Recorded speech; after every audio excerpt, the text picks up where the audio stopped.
भाई अब तो ईरान ने खुद कह दिया है कि जिन 2 जहाजों को स्ट्रेट ऑफ हॉर्मुज़ से निकलने की परमिशन मिली है वो ना तो मोदी की वजह से मिली है और ना ही जयशंकर की वजह से मिली है। ये परमिशन दी है ईरान ने क्योंकि भारत की जनता, जब ईरान के ऊपर हमला हुआ और वहां पे लड़कियों के स्कूल के ऊपर हमला हुआ, इतनी लड़कियां मारी गई, तो भाई जो भारत की जनता है वो ईरान की तरफ सहानुभूति रखती थी और उसके साथ खड़ी रही। उसने इस हमले की निंदा की खुलकर।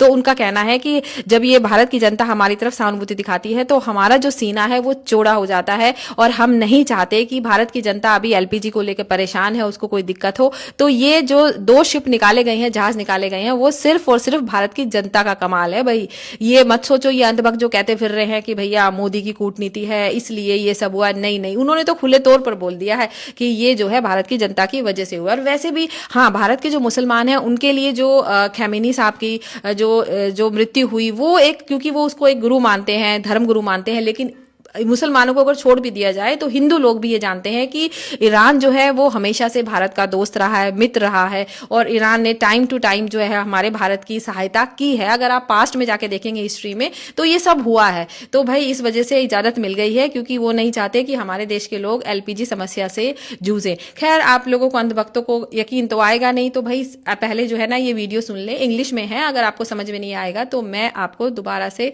हिंदी में एक्सप्लेन भी कर दूंगी। सुनो पहले फटाफट, अंधभक्त तो सुनो। What I saw here from India, I can say the majority heart of Indians people are with Iran. They condemned the oppression. They follow justice and they don't want war. Even I can say they are against the war. And they show their loyalty with the oppressed people, even with the children of the girls' school and the school which is attacked by United States, and they show their sympathy, their solidarity. We informed our people in Iran the